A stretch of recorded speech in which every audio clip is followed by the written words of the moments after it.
약 945쪽, 946쪽에 있습니다.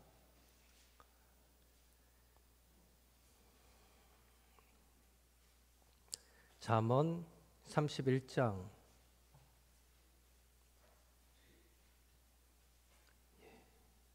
1절에서 9절 한 절씩 교독합니다.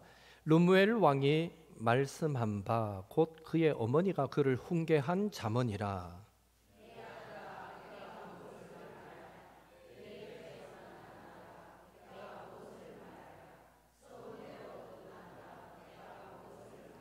내 힘을 여자들에게 쓰지 말며 왕들을 멸망시키는 일을 행하지 말지어다.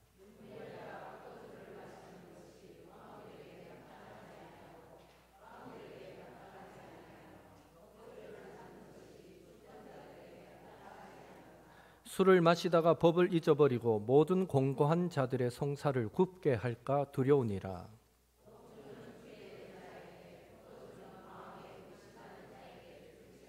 그는 마시고 자기의 빈궁한 것을 잊어버리겠고 다시 자기의 고통을 기억하지 아니하리라.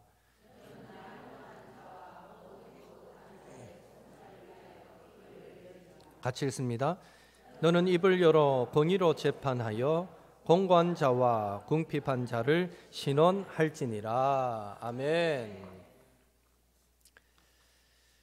기독교 세계관에 대해서 오후 예배 시간에 계속 해왔는데요. 이제 앞으로 한두 번 정도 더 하면 마무리될 것 같습니다. 기독교 세계관은 간략히 말하면 세계를 보는 기독교적인 관점입니다.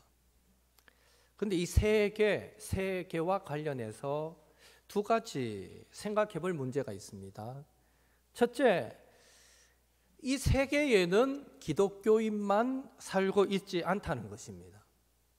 그래서 고린도전서 5장 10절에 보면 바울은 성도들이 세상에서 악을 행하는 사람들과 사귈 가능성을 언급하며 그들과 사귀지 않으려면 세상 밖으로 나가야 할 것이다 라고까지 말한 적이 있습니다.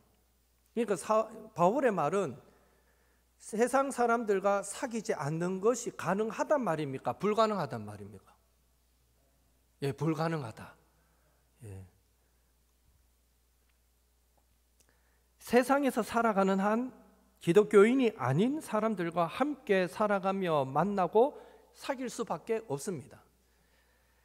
그러나 우리는 하나님이 자신의 백성을 세상에 보내셨음에도 성도의 삶을 다소 교회 봉사로 축소시키고 그 결과 신앙의 열심일수록 세상 사람과의 만남이 없어지는 이런 역설이 벌어지는 것도 종종 경험합니다.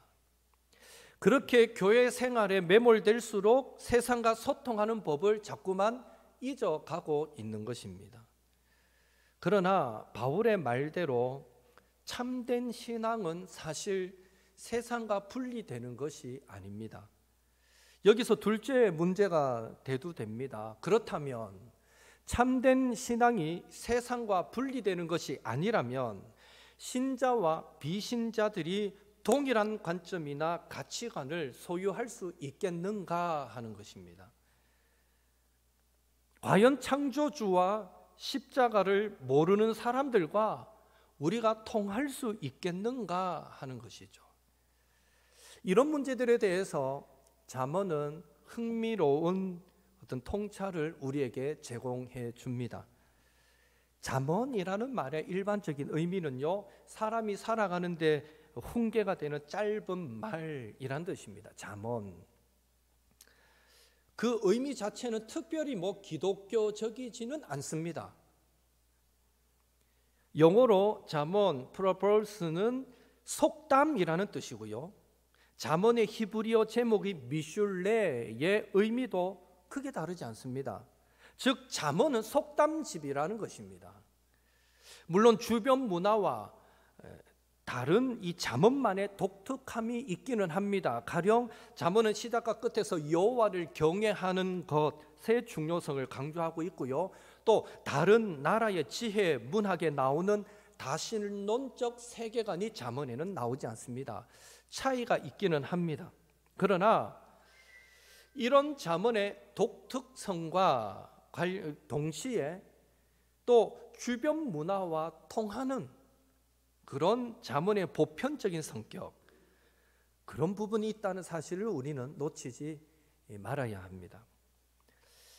많은 잠언은 언약 백성인 이스라엘 백성에게만 특별하게 계시된 아주 배타적이고 독립적인 그런 진리라기보다는 상식적인 사람이라면 세상을 관찰하고 그리고 성찰하고 분석하고 종합해서 내릴 수 있는 보편적인 결론들이 잠언 안에 많이 있다는 것입니다. 그래서 잠언의 내용이 고대 근동의 다른 세상 지혜와 비슷한 내용들이 많습니다.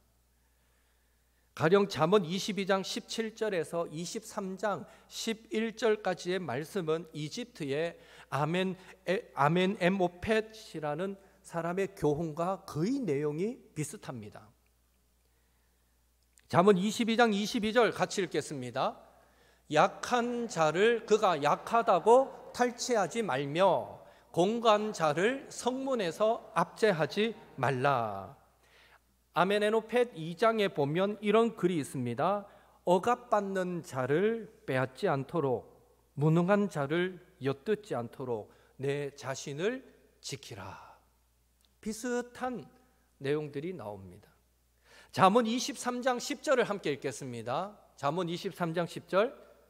옛 지게석을 옮기지 말며 고아들의 밭을 침범하지 말지어다. 아멘에모펫 6장에 이런 글이 나옵니다. 경작지의 경계에 있는 경계석을 옮기지 말고 과부의 경계를 침범하지 말라. 비슷한 교훈이 주어지죠. 이렇듯 잠언의 가르침이 이집트 사람들의 생각과 일치하는 경우가 많습니다. 어느 한쪽이 다른 한쪽에 영향을 미친 것인지 아니면 둘 다 인간의 보편적 경험을 말하기 때문에 서로 독립적임에도 불구하고 비슷한 내용이 들어가게 된 것인지 어느 쪽이든지 간에 한 가지 확실한 것은 잠언과 이집트의 지혜서가 통하는 부분이 있다는 것입니다. 특히 약자에 대한 관심에 있어서 신앙의 요구와 세상의 상식은 통하는 부분이 많습니다. 가난한 자를 위하고 배려하는 것, 이것은 동서고금을 막론한 상식인 것입니다. 왜냐하면 인간의 그 자연스럽고 당연한 도리로서의 상식은 하나님이 직접 명령하시지는 않았더라도 창조주로서 자신이 지으신 세상에 심어 놓으신 모든 사람을 위한 하나님의 지혜이기 때문입니다. 그래서 우리는 잠언 31장 1절에서 9절에 이런 상식을 지닌 지도자가 되라라는 한 이방 왕의 어머니의 훈계를 듣게 됩니다. 우리는 잠언을 생각하면 지혜의 왕 솔로몬만이 떠오릅니다. 그렇죠? 잠언을 누가 지었습니까? 하면 솔로몬, 우리는 딱 그렇게 생각합니다. 잠언 1장 1절도 다윗의 아들 이스라엘 솔로몬의 잠언이라 라고 잠언을 소개하고 있기 때문입니다. 그러나 사실 잠언은 모든 부분을 솔로몬이 지은 것은 아닙니다. 가장 대표적인 예로 잠언 30장 이하는 야게의 아들 아굴의 잠언이라고 소개하고 있고요. 또 오늘 우리가 읽은 본문 31장 이하는 르무엘 왕이 말씀한 것으로서 그의 어머니가 그에게 훈계한 잠언이다라고 소개하고 있습니다. 그렇다면 아굴과 르무엘 왕은 누구인가 하는 것인데요. 아굴과 르무엘 왕은 구약의 이 잠언 외에는 어느 곳에서도 그 이름이 등장하지 않습니다. 알려지지 않은, 역사 속에서 알려지지 않은 사람들입니다. 이들의 정체에 대해서 가장 흥미로운 것 중에 하나는 둘 다 이스라엘 사람이 아닌 것 같다라는 것입니다. 많은 신학자들이, 주석가들이 도대체 이 사람들이 누굴까 연구하고 고민하는데 대체적인 의견은 이스라엘 사람은 아닌 것 같다. 이방인으로 해석을 하게 됩니다.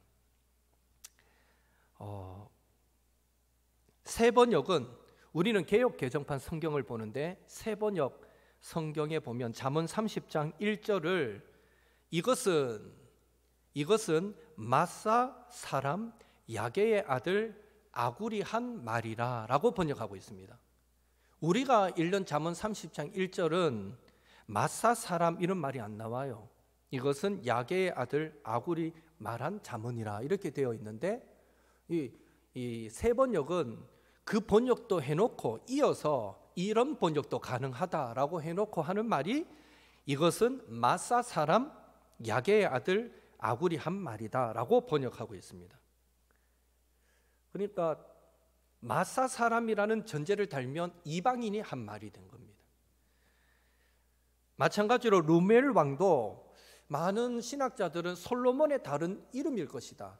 솔로몬의 또 다른 이름이 뭐가 있습니까? 여디디아라는 이름이 있듯이 하나님이 솔로몬의 애칭으로 여디디아라고 해줬던 것처럼 아마 솔로몬은 집에서 르무엘이라고 불렸을 것이다. 이런 밑도 끝도 없는 추측을 하는 신학자들이 있습니다. 그것도 하나의 상상력을 갖춘 추측입니다. 솔로몬의 잠언이라는 것을 일관성 있게 주장하기 위해서는 르무엘이 솔로몬의 다른 이름일 것이다 라고 주장하는 것이죠. 그것도 일종의 주장일 뿐입니다. 그러나 앞서 30장이 마사 사람, 그러니까 이방 사람의 잠언과 이어지는 31장이라고 전제했을 때에는 이 르무엘이라는 사람도 마찬가지로 마사 사람이 아니었을까라고 전제를 하면서 어느 지역이든 그것과 상관없이 이방인이었을 확률이 높다라고 신학자들은 주장한다는 것이죠. 그렇게 이방의 지혜를 인정한 것은요, 잠언에만 이방 사람의 지혜가 등장하는 것이 아니라 이방인이 갖고 있는 지혜를 어느 정도 인정하는 것은 열왕기서에서도 보게 됩니다. 왕상 4장 30절은 솔로몬의 지혜의 탁월함을 강조하기 위해서 그의 지혜를 어디에 비교하고 있나 하면 동쪽 모든 사람의 지혜와 애굽의 모든 지혜와 비교하고 있습니다. 여러분, 이런 비교는요, 동방과 애굽의 그 지혜를 어느 정도 인정하기 때문에, 인정할 때에만 그것과 비교되는 솔로몬의 지혜가 돋보이게 되는 것입니다. 인정하지 않는 것을 비교 삼아 갖다 대는 것은 아무 의미가 없는 것이죠. 요컨대 성경은 애굽의 지혜, 다시 말해 세상의 지혜를 어느 정도 인정하고 있습니다. 왜 그렇겠습니까? 세상의 지혜가 무조건 하고 하나님을 무시하는 지혜는 아니기 때문입니다. 세상의 지혜도 하나님의 창조 질서를 반영하고 있다면 그것은 신앙의 도리와 어긋나지 않는다라고 우리는 이해해야 하는 것이죠. 3살 버릇 몇 살까지 갑니까? 8. 대답 잘 하셔야 됩니다. 갑자기 막 좀 조시다가 뭐 하고 이상한 말 하면 안 됩니다.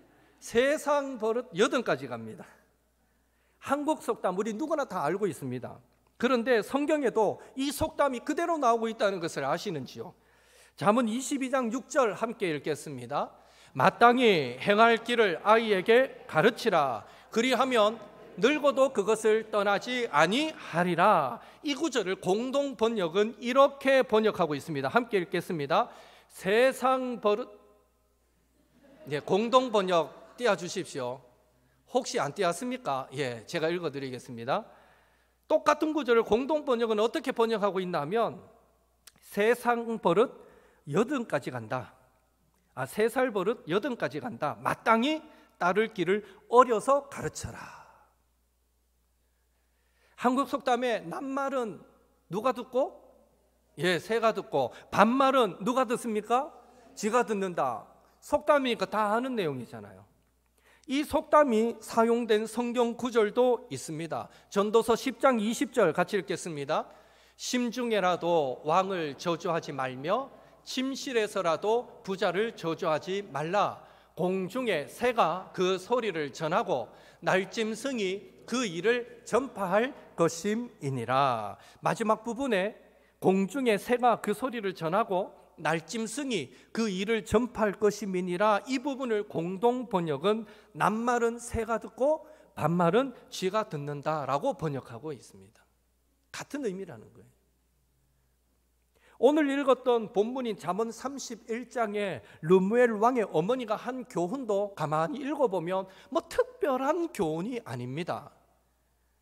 그녀는 2절에서 내 아들아, 내 태에서 난 아들아, 서원대로 얻은 아들아 하고 애정이 듬뿍 담긴 호칭들로 르무엘 왕을 부르고 있습니다. 여느 어머니와 똑같은 어머니라는 것이죠. 이어지는 3절에서 내 힘을 여자들에게 쓰지 말라, 이렇게 권면합니다. 왜냐하면 그 이유가 바로 이어서 나옵니다. 그것은 왕들을 멸망시키는 일이기 때문이다 라고 말합니다. 공감이 됩니까?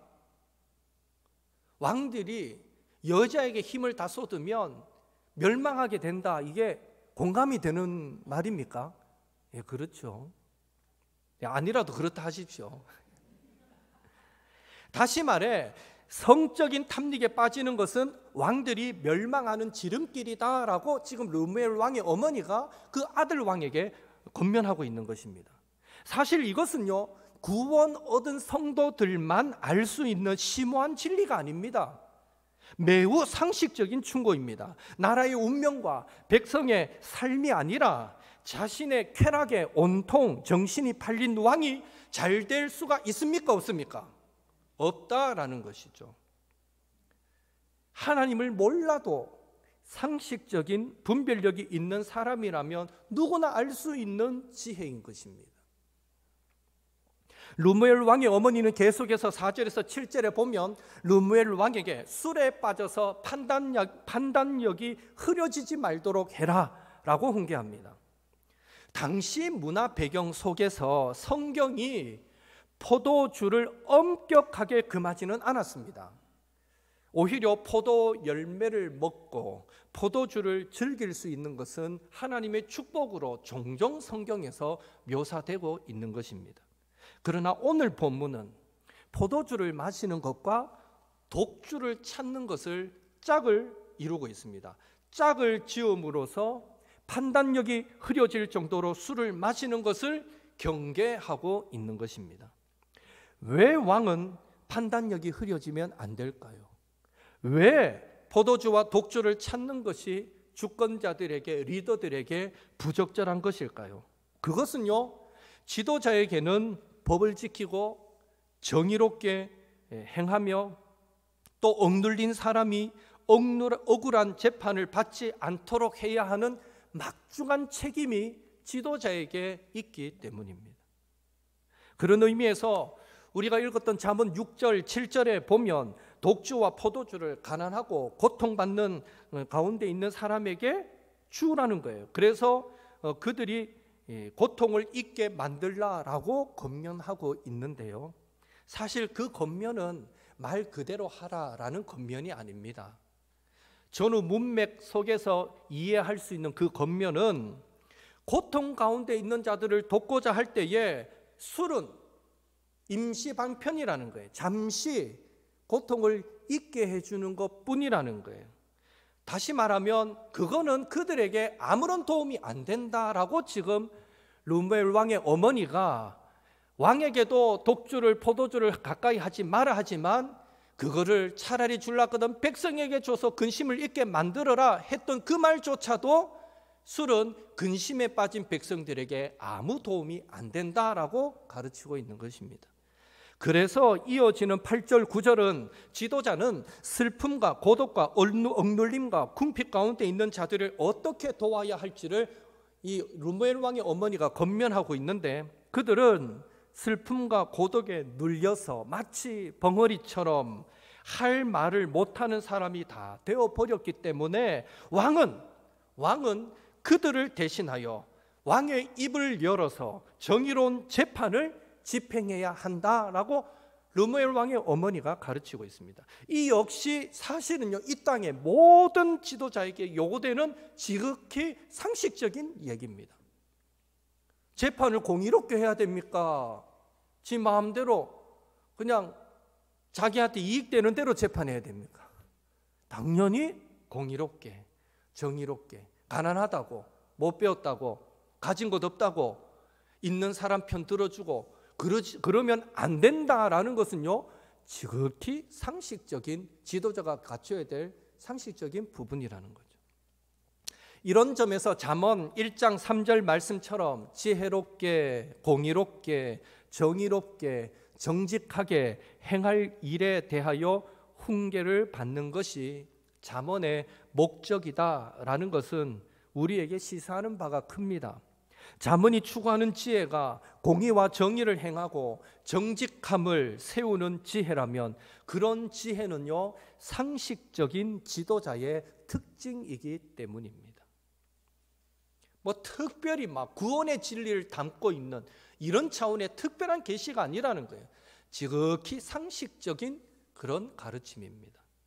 그런데 놀랍게도 잠언 29장 13절에서 14절에 보면 하나님께서 가난한 자를 정직하게 재판하는 그 상식적인 통치를 하는 지도자에게 그의 왕위를 영원히 경고하게 하시겠다라고 축복의 약속을 주고 있다는 것입니다.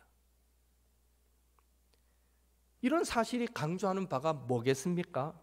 인간의 자연스럽고 당연한 도리로서의 상식은 하나님이 성경에 구체적으로 직접 명령하지는 않더라도 창조주로서 자신이 지으신 이 세상에 심어 놓으신 모든 사람을 위한 지혜이고, 따라서 상식적으로 살아가는 자를 하나님은 기뻐하신다라는 것을 우리에게 말씀해 주고 있는 것입니다.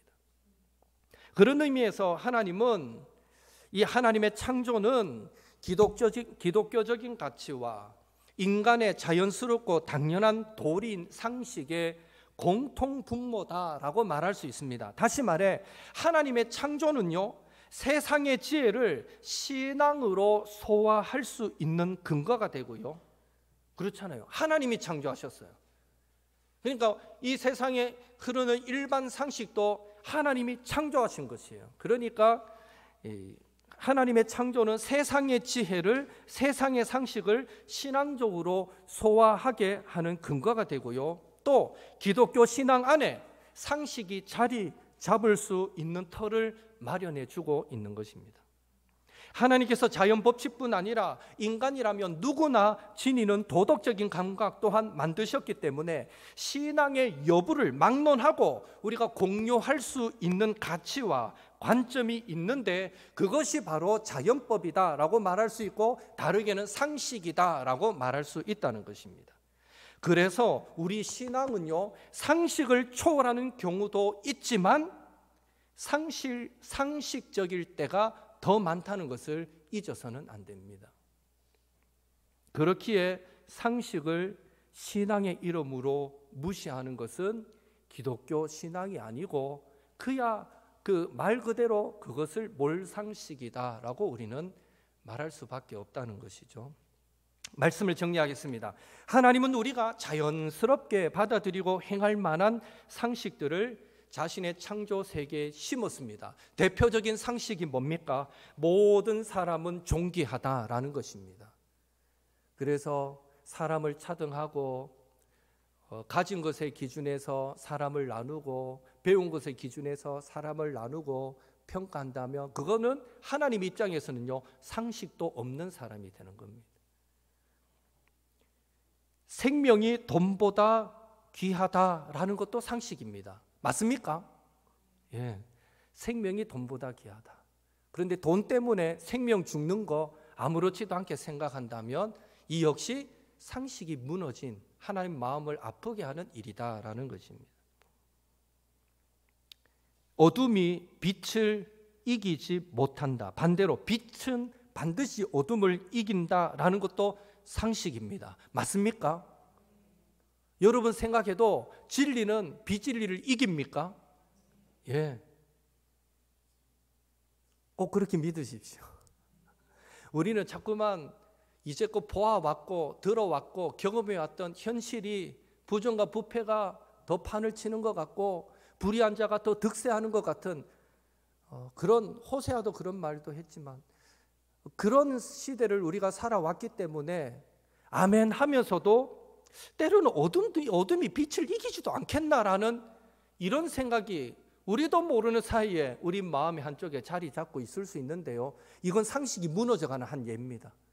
지극한, 하나님이 창조하신 지극한 상식 중에 하나는 빛은 어둠을 이긴다는 겁니다. 진리는 반드시 비진리를 이긴다는 것입니다. 가족을 잃은 사람을 위로해 주어야 하는 것, 이건 상식인 것입니다. 합의부터 하려고 하고 돈으로 해결하려고 하는 게 아니라 그 사람을 위로하는 것은 상식이다라는 것이죠. 요즘은 믿는 자들 안에서도 기적이 상식이 되기는커녕 상식적인 생각과 행동을 보는 것이 오히려 기적이 되어가고 있는 현실, 참 안타까운 모습이다라고도 말할 수 있습니다. 바라기는 이번 한 주간도 창조주 하나님이 저와 여러분의 신앙과 삶을 통해서 공고한 자와 궁핍한 자를 신원하시고 교회와 사회의 무너진 상식을 다시 세우게 되기를, 우리가 상식을 잘 실천함으로 그 상식을 주신 하나님의 살아계심을 드러내며 살아가게 되기를, 그런 삶을 살 수 있게 되기를 예수님의 이름으로 축원합니다. 그래서 정말 믿음 좋은 사람은 어떤 사람이라고요? 상식적으로 행동하는 사람입니다.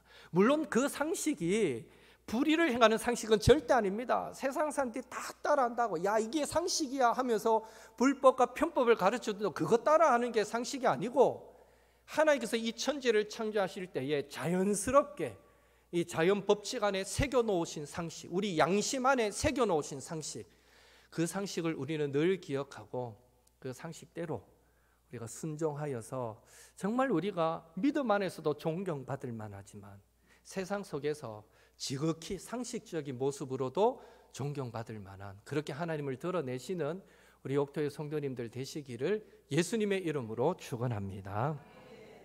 함께 기도하겠습니다. 이 시간 1, 2분 기도하실 때 하나님이 창조하신 이 세상 안에서 지극히 하나님이 상식적이라고 여기시는 그 부분들에 있어 어떤 상황, 어떤 이유로도 내가 의심하지 않게 도와주시고